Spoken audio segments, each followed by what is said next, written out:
I am finally back with the updated best clan war decks in Clash Royale. But before we start, huge announcement to make. We dropped merch. Yeah, I know a lot of you are like, okay, you're really small for merch. I just think it's cool to have a little like brand. I'm not trying to make it anything weird and cringy or anything special. Just a little logo on a shirt, on a jacket, whatever. And I think it looks cool. The link is in the description if you want to check it out. Obviously, don't blow your last dollar on it. But if you're looking for some clothes and something in there fits what you need, then anyways, yeah, just something I wanted to say and get out of the way. Let's go ahead and get into the video. So today, we got the new best decks for you all, and I will be playing them in a duel and then in a battle or extra game mode to finish it off. So for the first deck, we have Lumberloon. It's back, and it's strong. I used this deck to get up to 7,500 trophies, and it was really easy. I've been pushing in Path of Legends with this deck, barely losing at all. I mean, this deck is insane. Deck number 2 is actually going to be Mortar Control with the Valkyrie, the Archer Queen, and the Poison. I really love this deck. Obviously, you have the Miner and the Log. I mean, this deck is amazing. This deck is a pretty high skill gap deck, but I know some of you are thinking, okay, I don't have champions. What do I use for the Archer Queen? Just use the Musketeer. Perfect replacement, and this is the only champion in any of these decks. Deck number 3 is going to be Pekka Bridge Spam, and onto the final deck, Golem's going to stick around. It's been doing really well for me in Clan Wars, so I kept it in here, and boom. Okay, so when you are playing Clan Wars, the first thing you're going to want to do every time is hop into a duel to get your maximum amount of points possible. And for the first game, I'm actually going to use this Mortar Control deck. I have not used this in probably months. I just added it to the Clan War decks while I was remaking my decks. And I think we're just going to start with the Valkyrie in the back. Yeah, that'll do well. He's going to place the baby dragon. I've got the Ice Spirit in cycle, which I'm happy about. And we'll kind of just have to see how this plays out. I'm just going to try and freeze the baby dragon here. He's going to be using a Elixir Golem deck. The Poison will do pretty well against the E-Golem. Let's see how this goes for us. I'm just going to go ahead and Poison early, actually. And then we're just going to Archer Queen now. And we're just going to get an easy defense on this, honestly, which I'm pretty happy about. And we use the ability. Just throw this right here. And Valkyrie does work.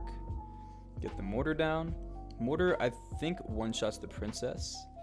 It does, and Valkyrie will get a hit, maybe 2 or 3 hits, and so will the Mortar on the tower. So, huge damage right there.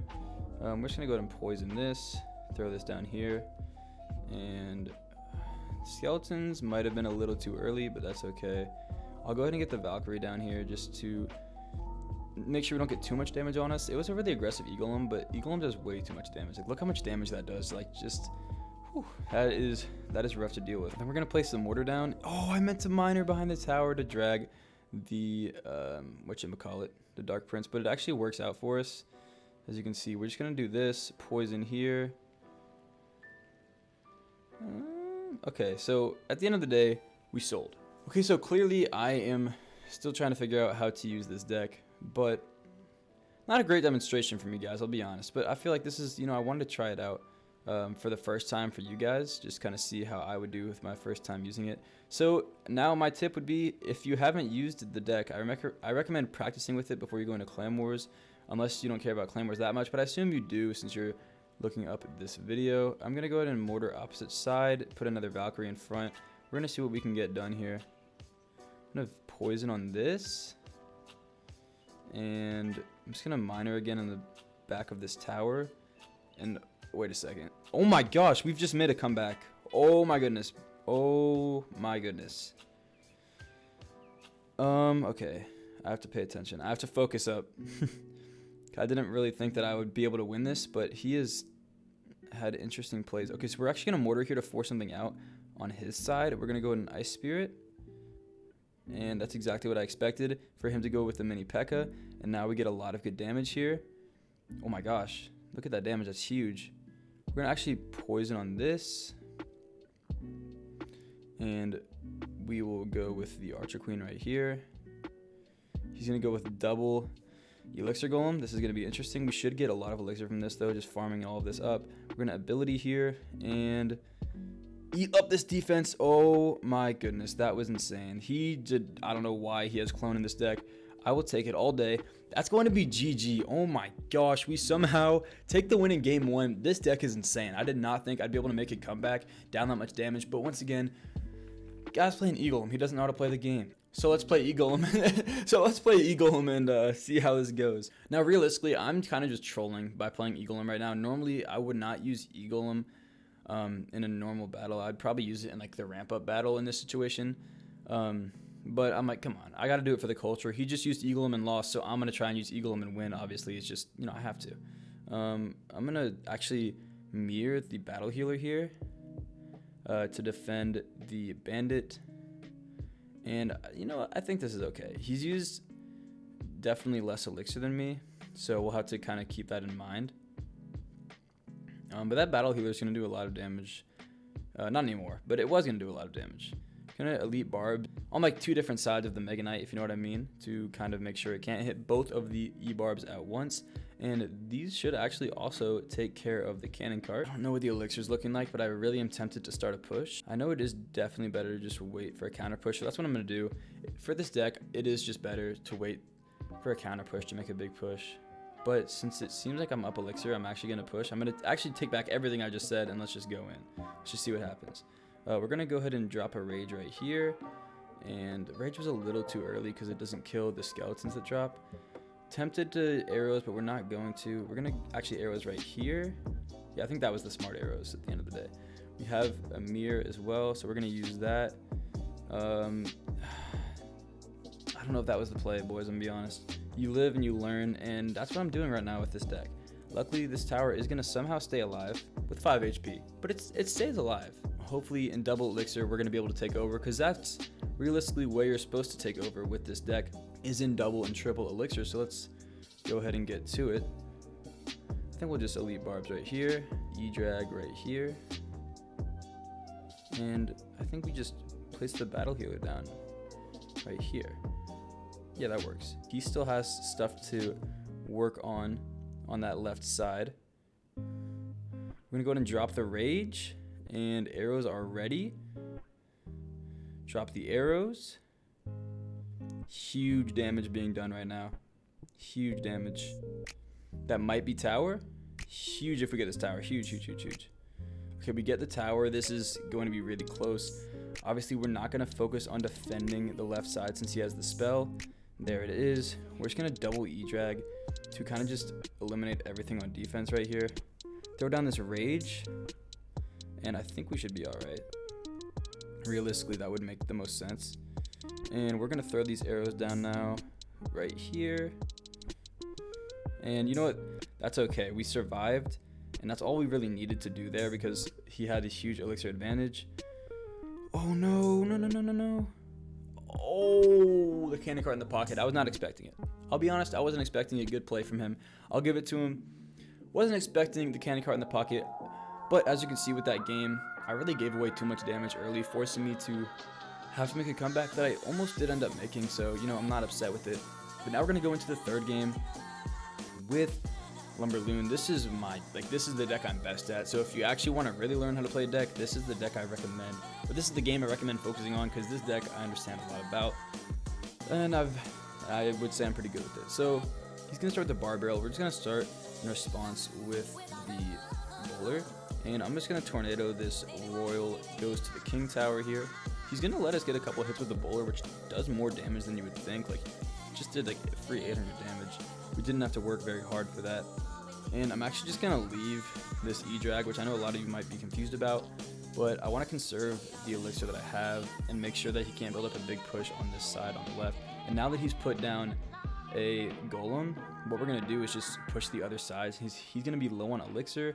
And we have now a really difficult push for him to defend with low elixir. And we'll see what he does. He might just ignore it, which is honestly what I'm expecting him to do. And if he does, we just freeze all of it. So we'll see what he does. I think we freeze it now anyways. We do. Huge freeze for us. He does get a tornado off, which isn't a bad tornado. But now we have his King Tower in a really good spot on very low HP.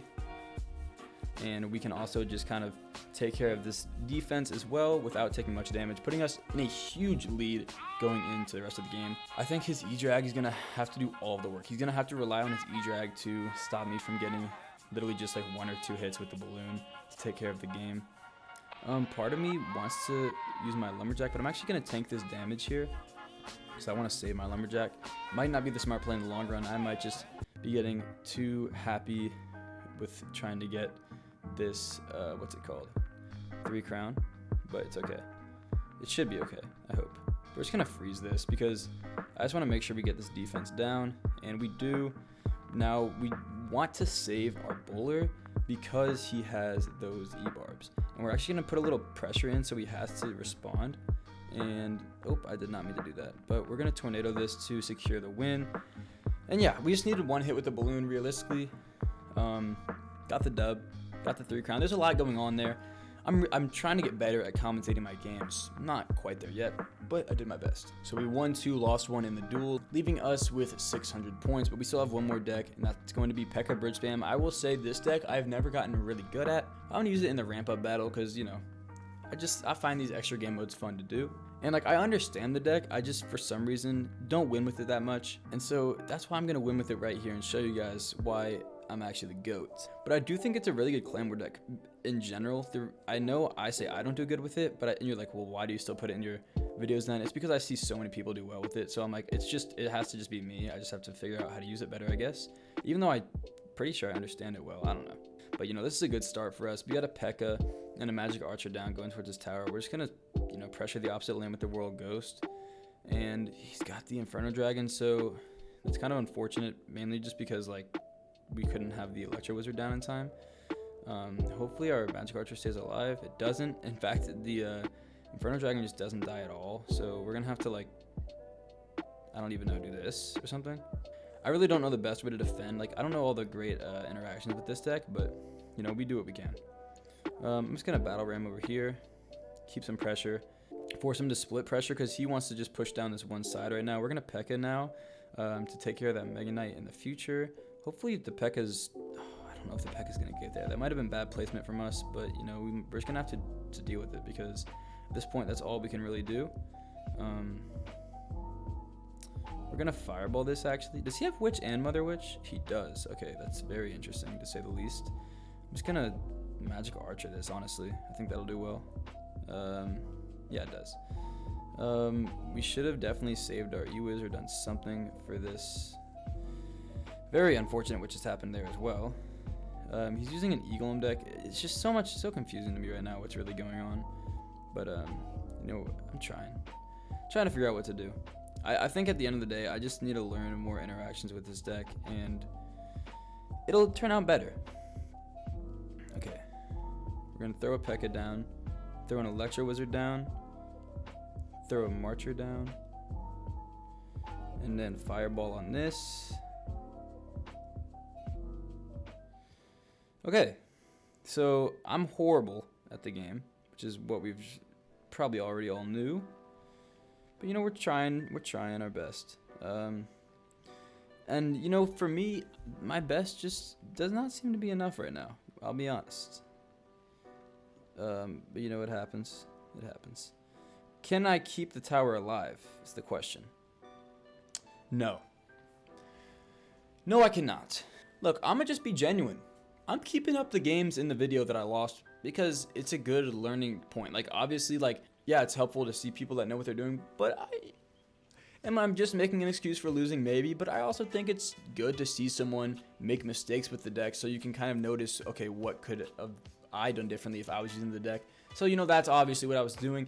Hopefully you see mistakes I make with that deck, because realistically, I need to get better with all those decks just so I can do better in Clan Wars, and it's not going to happen instantly, and now you can see that that's the case. So yeah, those are going to be the 4 best Clan War decks right now in Clash Royale. Thank you guys so much for watching. Before you leave though, if this video was helpful whatsoever, please drop a like and hit that sub button as well. Every subscriber counts so much. The road to 5K is real, so I'd really appreciate it if you just considered subscribing. Thank you guys once again for watching, and I'll see you guys in the next one. Peace.